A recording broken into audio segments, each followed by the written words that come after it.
TV9 दाखवलं त्याच्यावरही या महाराष्ट्रामध्ये पत्रकारावर आता हमला व्हायला निघाला असेल तर अध्यक्ष महाराज काय चाललंय या महाराष्ट्रात? पत्रकारही सुखरूप नाही आहे महाराष्ट्रात, सुरक्षित नाही अध्यक्ष महाराज.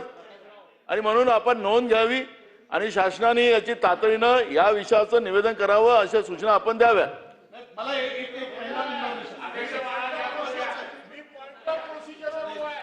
मी पॉइंट ऑफ प्रोसिजरवर उभा आहे. अध्यक्ष महोदय, एक अत्यंत महत्वाचा आता या सभागृहासमोर एक प्रश्न उपस्थित झालाय. आपण तालिका सभापती आहात, तालिका सदस्य, तालिका सभापती आहात. घटना कायद्यामध्ये, विधिमंडळ अधिनियमामध्ये तालिका सभापती म्हणजे तो ज्या वेळेला त्या चेअरवर बसलेला असेल त्या अधिवेशन कालावधी पुरेसा तो सभापतीच मानला जावा, अध्यक्षच मानला जावा, अध्यक्षांचे अधिकार त्यांना लागू होतात.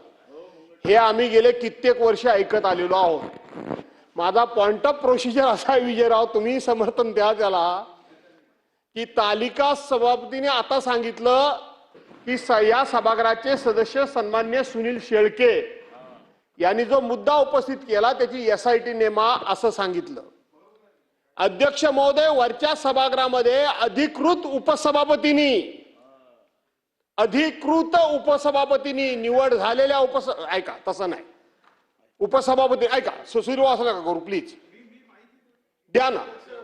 सभापतींनी एक निर्देश दिले, निर्णय दिला आणि निर्णय दिल्यानंतर राज्याच्या मुख्यमंत्र्यांनी, जे दोन्ही सदनाचे प्रमुख आहेत, त्या मुख्यमंत्र्यांनी जाऊन सभागृहामध्ये सांगितलं की अशा प्रकारचा तुम्हाला निर्देश देण्याचे, निर्णय देण्याचा, त्याची कारवाई करण्याचा अधिकार तुम्हाला नाही.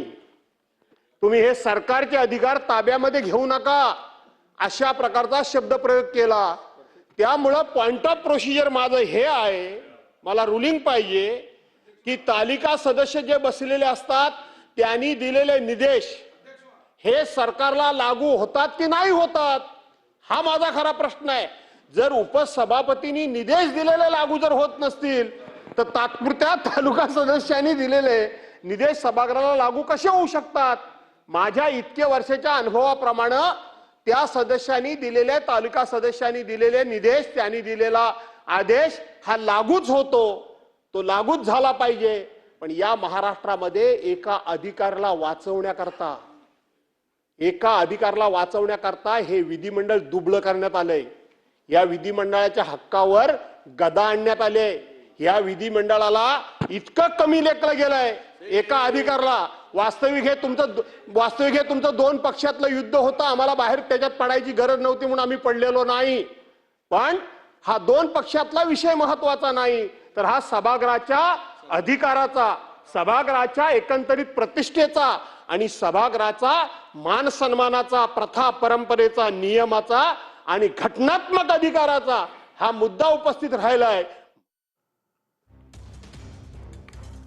तर मुजोर संजय पाटील यांच्यावरती आता कारवाई कधी केली जाणार हे बघणं अतिशय महत्त्वाचं असेल. पुन्हा एकदा बघूयात संजय दिना पाटील नेमकं काय म्हणाले. अरे भाई कशाला, बस झाला ना आता. तुला बोललो 2 मिनिटं बोलायचं होतं, बोलणारच नव्हतो. बोललो ना भाई, आता तू किती कशाला हे करतोय? चल बस माझ्या बरोबर, बस ना गाडीत. चल, बोलता बोलता जेवढं बोलायचं तेवढं बोलू. चला, कशाला इज्जत देतो भाई, घे ना यार, कशाला. जरा माझं हे बघू नका तुम्ही, अति करताय. ए भाई बस ना, बंद कर ना आता, बंद कर, नाहीतर भाई मी विसरून जाईल मी खासदार आले. तुम्ही काय पहिला पण सांगितलंय मी.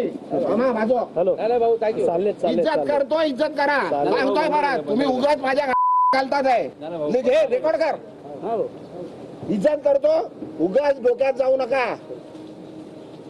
उगाच डोक्यात जाऊ नका. घराखाली उघड देतो, जेवतोय तुम्हाला, जेवायला देतोय. बरोबर काय उगाच त्यांच्याकडे जाल, ते बोलतात ना मला, मी बोलणार नाहीये. आता परत आले तर मारून पाठवणार तुम्हाला. पण जे बोलायचं लिहायचं ते लिहा, रेकॉर्ड करा, सांगा तिकडे कमिशनरकडे जाऊन कंप्लेंट करा. इज्जत करतोय, तुम्हाला सहन करतोय, खूप दिवस सहन केलं तुम्ही दिली पाहिजे. हा, महाजूर कशाला घुसताय?